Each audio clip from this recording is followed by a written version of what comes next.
Welcome to Trailer Geeks and Teaser Gods. Corey Nathan here. This is where we get to talk with the brilliant, creative people behind the greatest coming attractions, posters, and digital campaigns of all time. We've got something special going on here for the next few weeks and months. We're helping launch the brand new show opening weekend, Selling Hollywood with Jim Fredrick. That's our pal. It'll be right here on the Trailer Geeks and Teaser Gods feed. Jim spent more than 20 years at Castle Rock and Warner Brothers. And every episode of this podcast, he sits down with the people who shaped how movies actually get sold. This program is brought to you by the Golden Trailer Awards and by West One Music and Q Factory by Robert Etoll. Today's guest on Selling Hollywood with Jim Fredrick is as good as it gets. Alan Horn, studio president at Warner Brothers and then Disney, the man behind Harry Potter, The Dark Knight, and the modern Marvel and Star Wars era. Jim calls this one the Mogul. Here's their conversation. Alan Horn is arguably the most successful studio head in the history of movies. And today, you're going to hear from him.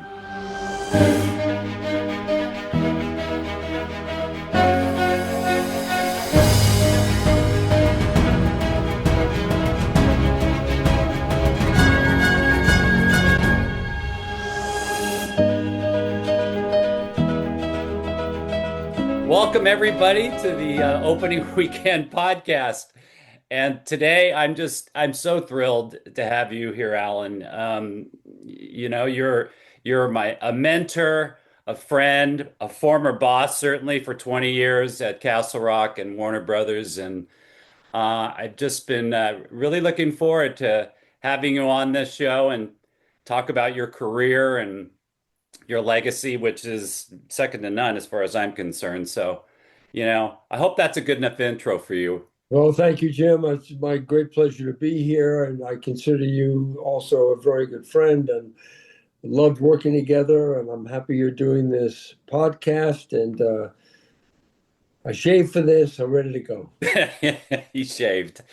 Let's just start at the beginning. You've probably done this a million times, and it might take a long time, but give us the Reader's Digest version of your career, how you got in the business, where you've been, just for those folks out there that might not know. My path underscores the importance of the word serendipity in life, because I had no interest in being in the entertainment industry. I was at Procter & Gamble. I have an MBA, went from there to P&G, worked on Ivory Soap, which floats. And I was there for a couple of years. And then I was asked to meet a guy named Jerry Parencho, who was partnered with the legendary Norman Lear. I didn't even want to meet with him. I said, look, I'm happy. I'm working away. And no. And then this friend of mine called. He said, you don't understand. This guy is very special. You have to meet him. So I met him, and we met for a drink in New York when I was in on a marketing and advertising thing from P&G. And then we met again. And then we finally had a long lunch at the New York Athletic Club. And then finally at the end, he said, well, let me get this straight. Have you ever really wanted to be in the entertainment industry? And I said, no, Mr. Frencho, to be honest with you. He said, you watch movies? I said, sure, once in a while, but not too often, Mr. Frencho. I work pretty hard. He said, you watch television? I said, no, sir, I really don't. He said, do you know anyone in the entertainment industry? I said, may I count you? He goes, no. I said, no, sir. And then he said, ever been to Los Angeles, California? I said, no, sir. He said, you're perfect, you're hired. So I started in January of 73, spent 12 years at that company. It was a very important moment, and after I was there 5 or 6 years, where Norman decided to take a long-term sabbatical, left the shows. We had All in the Family, Sanford and Son, Maude, Good Times at Jefferson's, One Day at a Time, Mary Hartman, all these shows. And he decided to take a sabbatical and put me in charge creatively of everything. And that was a very difficult journey for me. I had to force my hand to stay in the steering wheel because I was not welcomed following the legendary Norman Lear, and I was their worst nightmare at NBA of all things. Mm. And there's a story around that which I will quickly tell you, which is that there was somewhat of a mass insurrection. And in my first reading of All in the Family, I listened to a table read. They gave their notes, and I said, I have a thought of two, and they all got up and walked out. Oh my God. And then Oh, a month went by, and Norman called me. He said, Alan, all the writers and all the producers of all the shows have demanded a meeting at corporate headquarters in Century City. The meeting is Wednesday morning at 10 a.m. I said, Norman, sometimes the vaccination doesn't take, and I think this was a bad idea. He said, I want you to show up at the meeting at 10:15. I said, Norman, this doesn't sound like a good idea to me. He said, it's not a request. wow. So I show up at 10:15, cacophony of noise. I knock on the door, they don't hear me. Noise, they don't hear me. I open the door, 40 people in the room. They look at me, I look at them, they look at me. Norman looks at me, looks at them. And he says, you see the fellow who just walked in the room? He is my choice to run this company creatively. I own this company. Accept it or get out. The meeting's over. Wow. He got up and walked out. 4 months later, same show, All in the Family, the executive producer, Mort Lockman, hands me a pencil. He said, Alan, this is a Blackwing 602 pencil. Half the pressure, twice the speed, says on the pencil. You are now qualified to give notes. Use this pencil and only this pencil the rest of your life. And I do. I was just going to say, So 12 years with Norman. They sold the company. I went to Fox for a year. I didn't like it. I was very unhappy. I quit. I would have been smarter to wait and get fired. I didn't get along with Barry Diller, who's a genius, by the way. But that's when you entered the life with you, where we formed Castle Rock in July of '87. And of course, Rob Reiner is now no longer with us. Glenn Paddock is no longer with us. I'm still in touch with, especially Martin and Andy, but mainly Martin. Makes me very sad what happened, of course. Anyway, 12 years at Castle Rock. And then during my time at Castle Rock, we sold to Ted Turner, as you know. Ted Turner merged into Time Warner. Ted Turner called me. I'd gone to Atlanta once a month to meet with him. And he said, I'd like you to go to Warner Brothers in Burbank and meet with Bob Daly and Terry Semmel instead of me, because they know more about the movie business. So for 2 years, once a month, I went to the executive building at Warner Brothers. I would drive in the gate, park 20 feet up on the right, walk in, see Bob and Terry. And then Bob called me one morning. He said, Alan, are you sitting down? I said, well, I'm lying down at 6 o'clock in the morning. He said, oh, I forgot. It's 9 a.m. I'm in New York. He said, Terry and I are stepping down, and we want you to be president of Warner Brothers with Barry Myers chairman. And I said, I was very flattered by it. I said, okay, but I won't do it unless I have the green light, because Barry was not a movie guy. That took him a week, and they came back and said, okay, you got it. So that launched me on my career at Warner Brothers, where you and I continued to work together. And it was a great 12 years there. Loved it. Yeah. In fact, I drove in the gate one time, and after about 2 months in my new position, and the guard said to me, he said, Mr. Horn. I said, yes, Dave. He said, I think you're supposed to pull up to the flowers now. And I went, oh my. 15 yards. Yeah. Yeah. I said, oh my God, I've arrived. You arrived. So that was it. And then 12 years at Warner Brothers, and then I was 68 years old, and they basically said, thank you for your service, but you're old. They didn't use those words. It's we're going to finish out your contract, but we're going to go younger. We're not going to renew. And then Bob Daly, same Bob Daly, called Bob Iger, who had just fired a guy named Rich Ross in March of 12. Iger called me at Daly's suggestion in April of 12.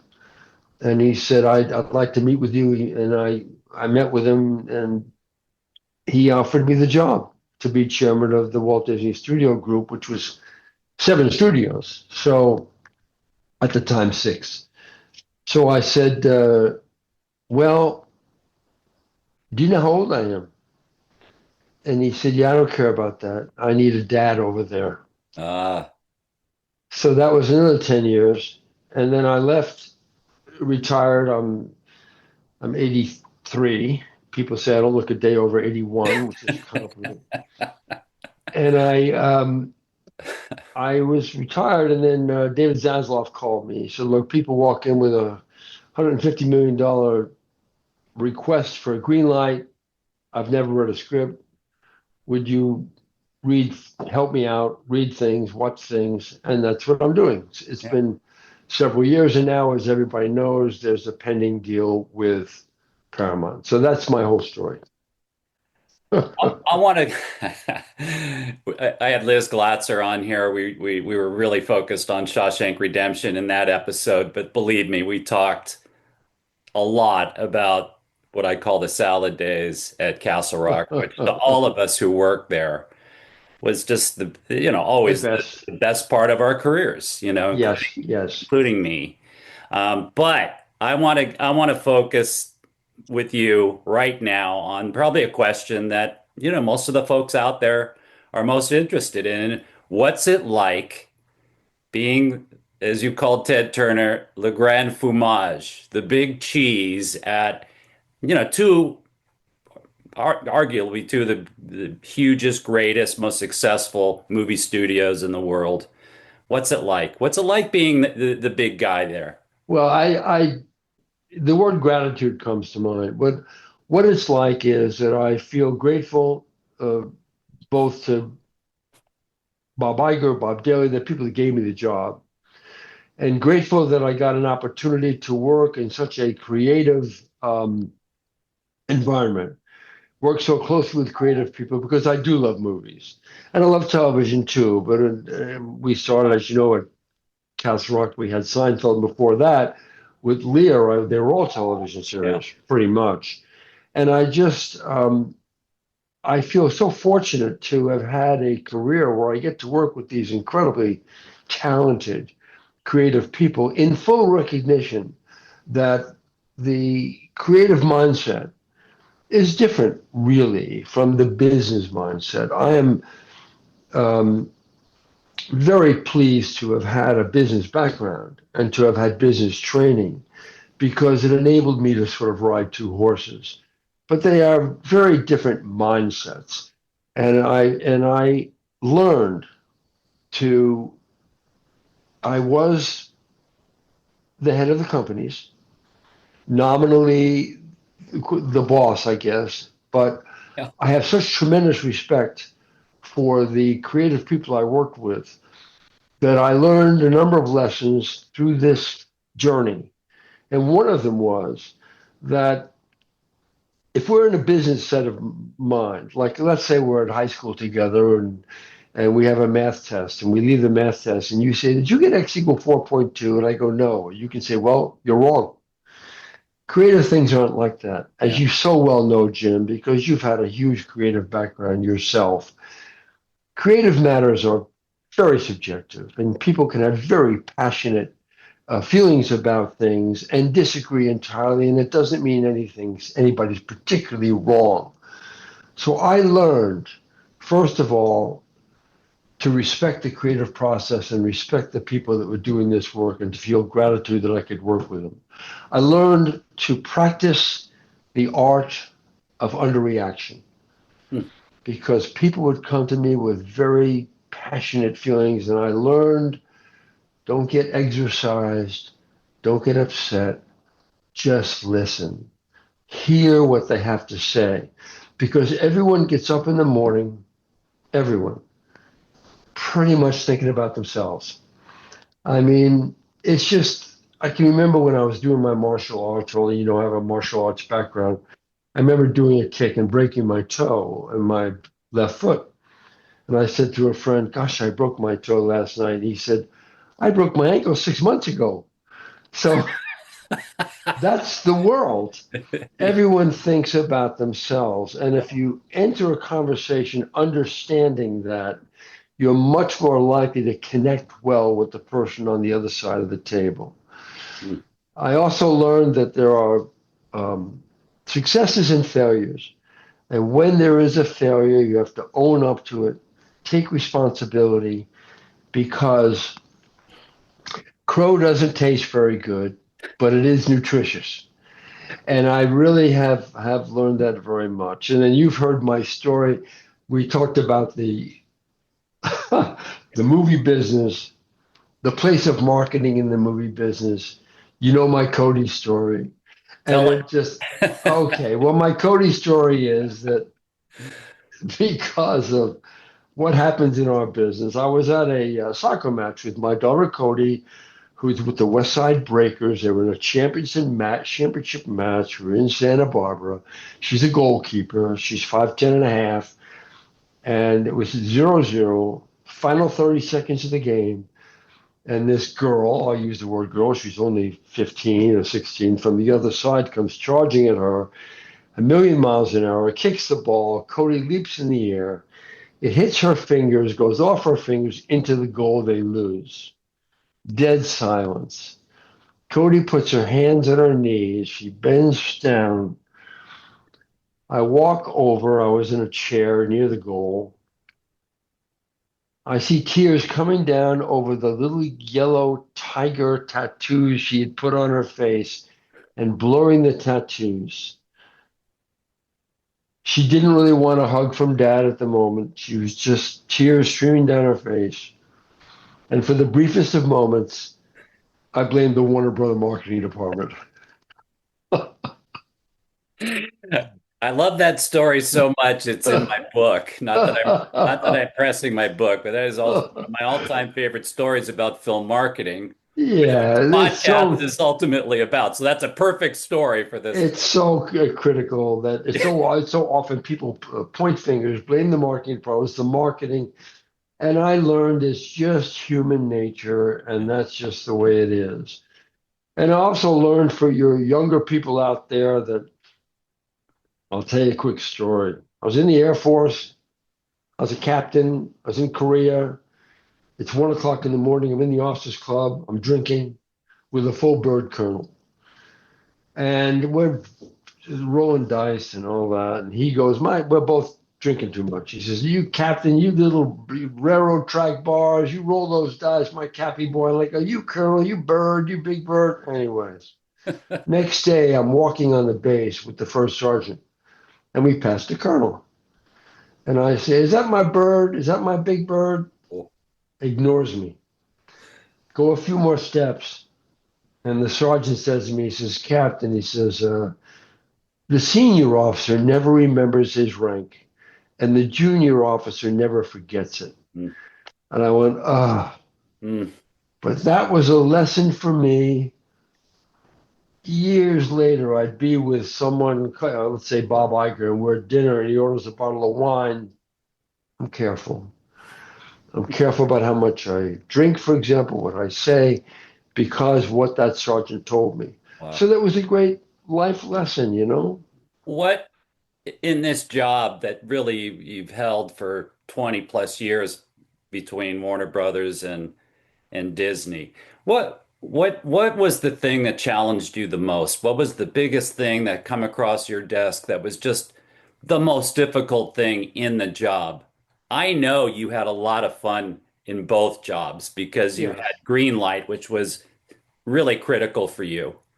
Right. I remember you telling me a story before you got the Warner Brothers job that you got an offer from MGM, but they didn't offer Greenlight, so you said no, no, thanks. Yeah, if you're having the job and having the Greenlight was really, I felt the enormity of the responsibility because they're very, as you know, they're very big budget decisions. And when I went to Disney, having come from Warner Bros., I remember thinking, well, how hard can it be? Bunny, mouse, mouse, bunny later, you know, how hard can it be? But I recognized how different the cultures were. Yeah. And at the Walt Disney Company, which I was very comfortable there because there was not a single picture we made where I had to worry about language. I had to worry about too much about cigarette smoking. And in fact, I will say that today, looking at streaming services and all this, when I see the how cigarette smoking has um, become very, very common again in the motion picture and television space, it disappoints me because the jury's in on cigarette smoking. I'm sorry, but the jury's in, and I don't even when I think about my group of friends, and it's a pretty big group. I don't know anybody that smokes cigarettes because everybody goes, okay, I'm sorry, the jury's in. And yet, when you have these highly charismatic, gorgeous people, men and women, smoking cigarettes, pretty cool looking. So I found that there was no particular thing. What I felt, the responsibility I felt, the enormity of it at at Disney in particular was to continue the legacy of the family business that Walt Disney had established in the first place. And I that sometimes was hard. It was also important to try to rejuvenate different franchises like Star Wars and to work closely with Kevin Feige on Marvel. We had a great time. Yeah. Always with one thought in mind, which guided me all the way through, which is that quality is the best business plan. No substitute. So I would be the person that would say, I'm sorry, but I know you guys are ready for the green light. I need one more draft. Or I'm sorry, this is a journey I'm taking with these characters, beginning, middle, and end, but I don't feel closure at the end. And by the way, I don't care enough about the characters. Or I'm sorry, I believe that every film has to have two ingredients to be successful: heart and humor. I don't mean to get corny about it, but if I look at a cut of a movie and at no time do I feel like tearing up, it's a problem. And if it doesn't make me laugh somewhere in there, every movie, there's sardonic humor, there's gallows humor, even in horror movies, there's humor. It has to be there. So I would be the one to say, I'm sorry, I don't care enough about the character. I've just been asked to take this journey with and require one more draft. Yeah. Because the cheap money is the screenplay money. Once you start shooting, and that ship sails, you're all, oh boy, then it's $500,000 a day and off you go. And you don't get a chance to weigh in again until you see a cut of the movie. And it's always been a problem for me that I work with a filmmaker who was clearly indecisive during the course of the shooting. So the first cut is 2.5 hours. Is 3.5 hours. And you go, okay, think of all the shooting that perhaps could have been avoided had there been more caution and attention given to the screenplay. Yeah. Sherry Lansing, one of your contemporaries, head of Paramount for quite a while.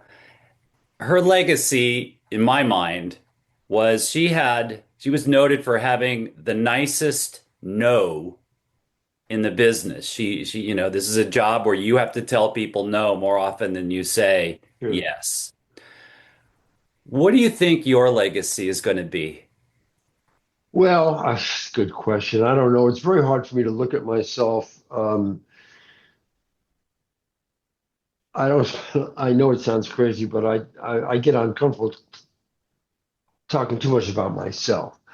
I don't know if I have a legacy, but if there is one, first I would echo what Sherry said. I happened to have lunch with her yesterday, by the way. Oh, wow. And I would agree with what she said. And a corollary of her words or what her reputation is, a line that Steve Spira said to me when I first came to Warner Brothers, which is that no thank you and F you mean the same thing. And I love that. And I love that. If I were to say what my legacy is, it would be that you can't be a leader if people won't follow you, because these are leadership positions. You Yeah. can't be a leader if people won't follow you, and they won't follow you if they don't trust you, and they won't trust you if you lie to them even one time. So my legacy is he never lied to me. Yeah. I would have situations where people would come to me and they'd say, "We heard that Warner Brothers or Disney just did so and so. Is it true?" Because they knew I would never lie. And sometimes I would say, "It's privileged information. I'm not going to answer your question. It's not appropriate for me to tell you," but I would never lie. And I just found that has been a very helpful thing, not only in my business life, but in my personal life with my two daughters, because they knew if I told them something, they could take it to the bank. And I knew if they told me something, no matter what issues would occur, and your dad, yourself, you know that there are things that happen in life. There are ups and downs and disappointments and failures and successes.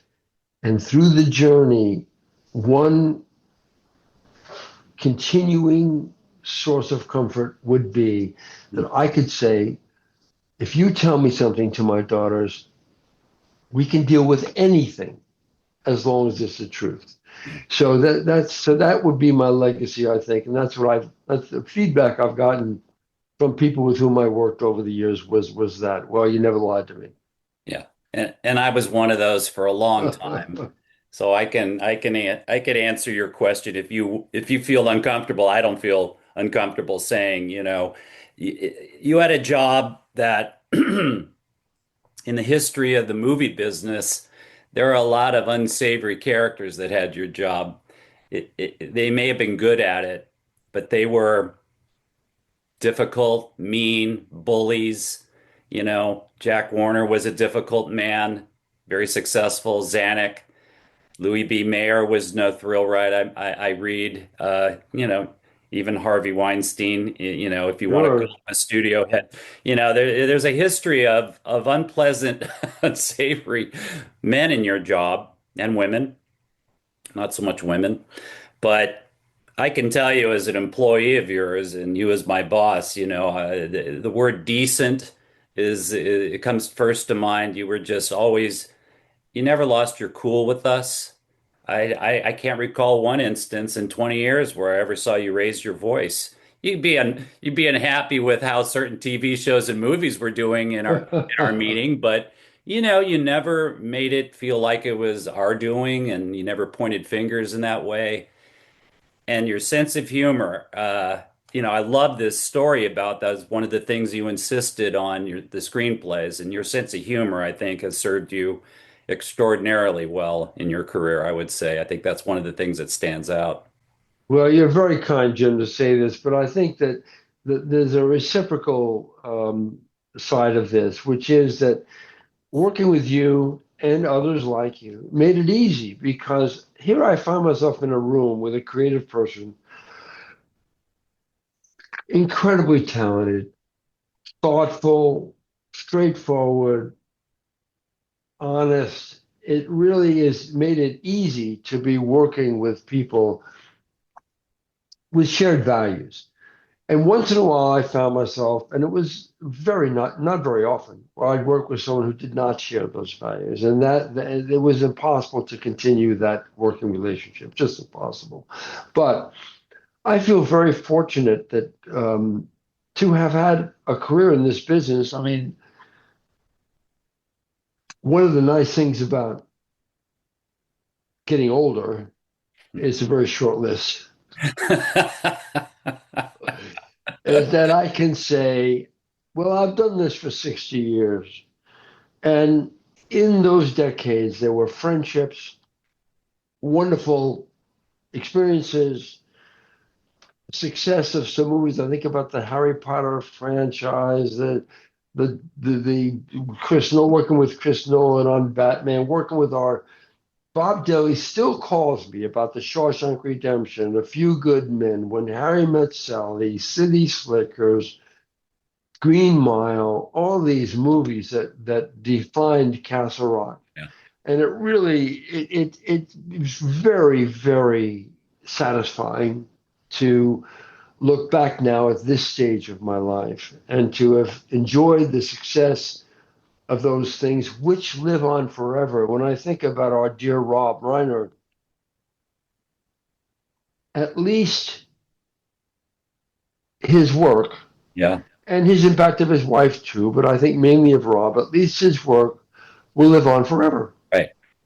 Forever. Live on forever, forever. Yeah. And it really is comforting. Yes. Despite the Yeah. tragedy that occurred. Yeah. Yeah. That's a legacy that will. Yes, it is. And people, Yes, it is. I even thought the way Billy addressed it at the Academy show was Yes. perfect, with the right attitude, and he lifted people up by reminding Yes. what an It incredible really, talent he was. oh yeah, and a good person, cared about the right things. Yeah. Just Yeah. fabulous. Let's transition a little bit here to the world of marketing, because that's what this podcast is Yeah. kind of about, and I'd love to hear I'm going to ask you a tough question.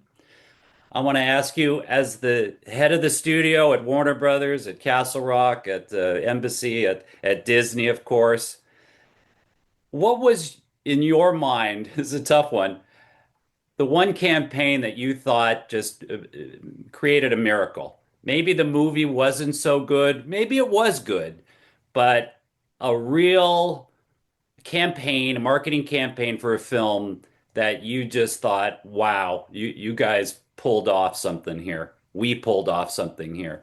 It's hard to say. I mean, there are a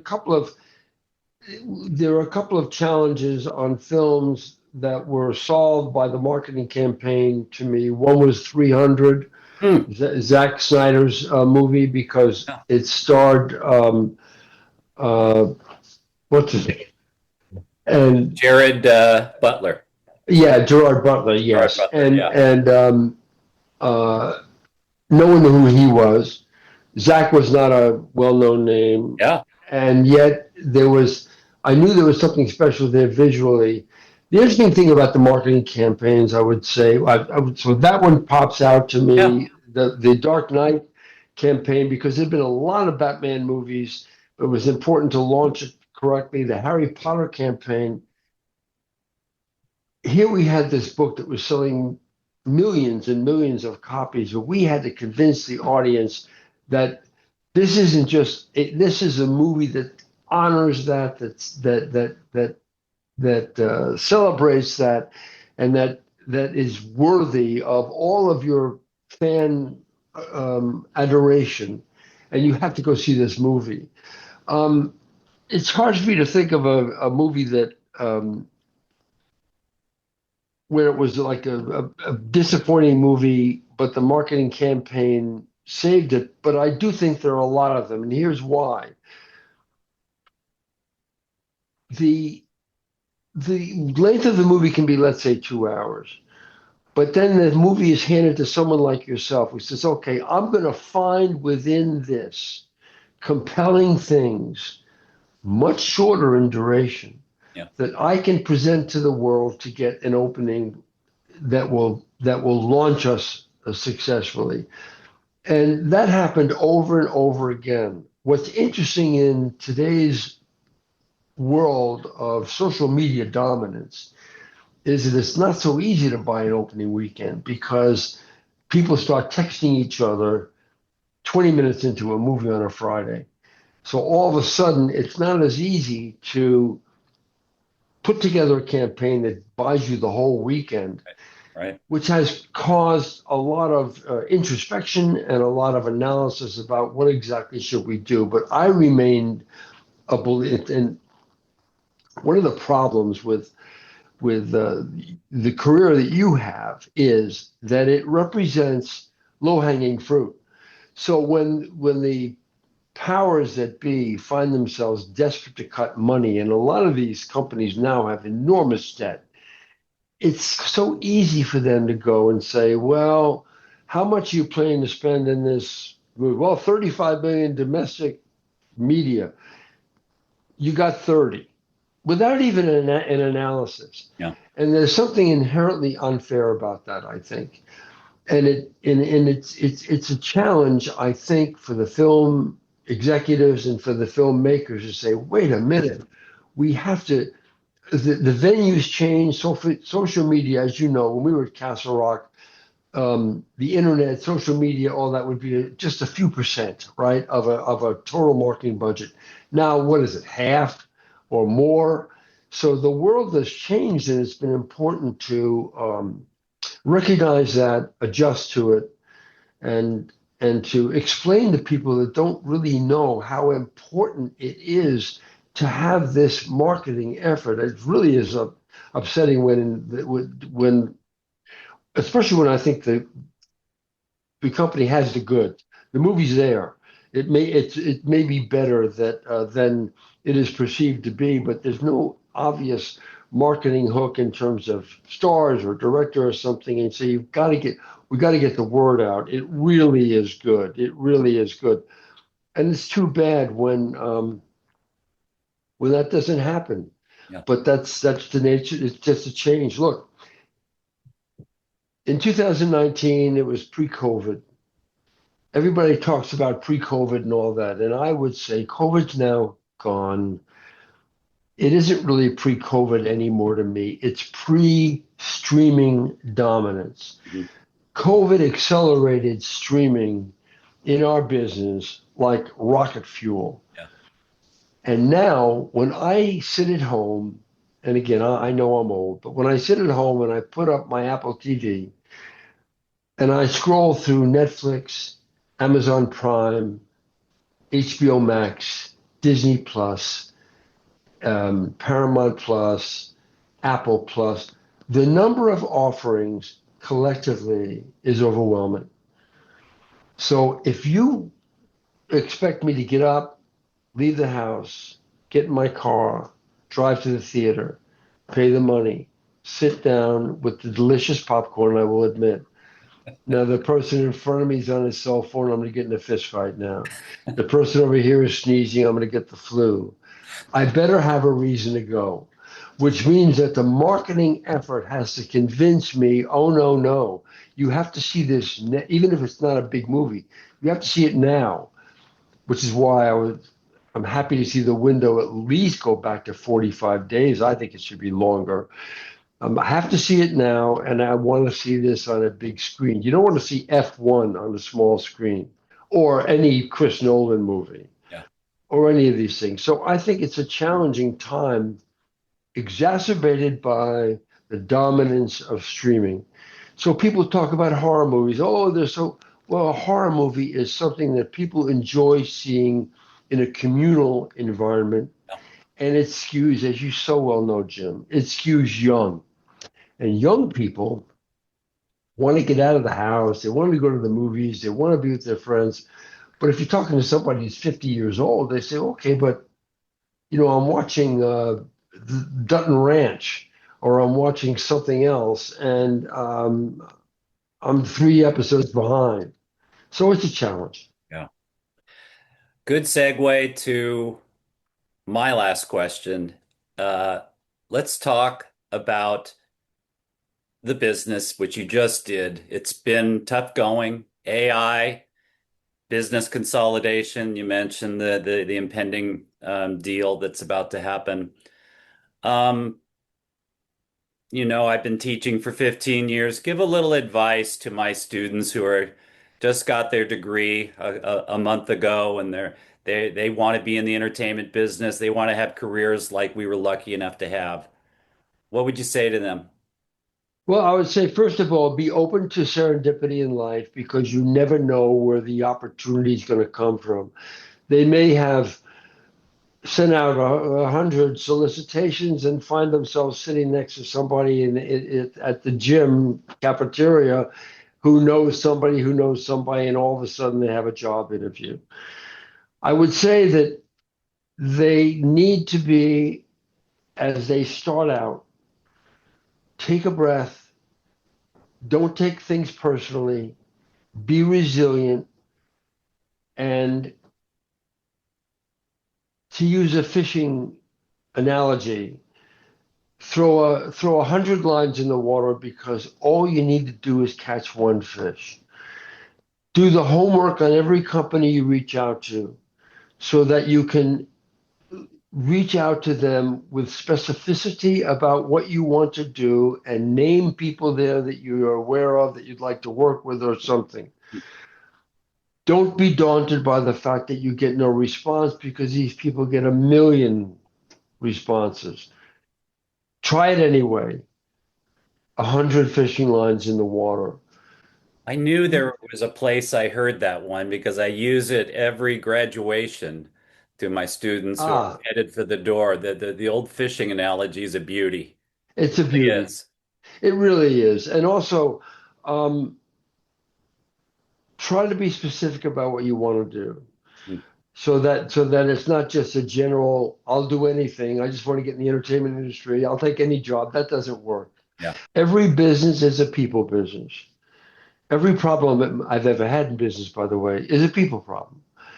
So I was talking again back in the military to this guy one time, and I said, how come he's so successful? He happened to be a major. He said, I'm a janitor with a ring of keys.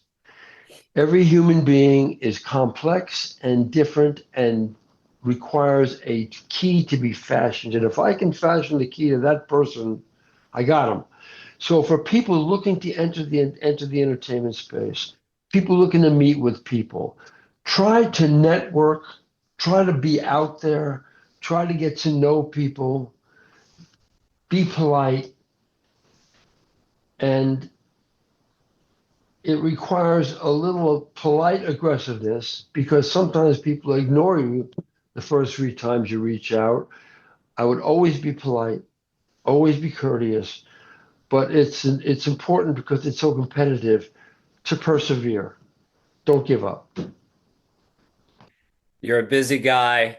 Thanks for taking the time today to talk to me and all of us. I know people will be really interested to hear your thoughts on this. No, thank you, Jim. And I thank you for the years we have spent together. And I thank you for the joy you gave me in working with you. So thank you very much. And I appreciate your including me in your podcast and that you read all those books behind you. And I'll see you soon at the Castle Rock reunion. You got it. Thanks, okay. Alan. Bye. Wow, that's Alan Horn. There's nobody else like him. And it's just been my honor to not only have worked for him, with him for 20 odd years, but to call him my friend and to have him on our show. Next time on opening weekend, legendary trailer maker Barbara Glazer will bring her insights and New York accent to all things trailers. Don't forget to follow us on YouTube, Apple, Spotify, or wherever you get your favorite podcast.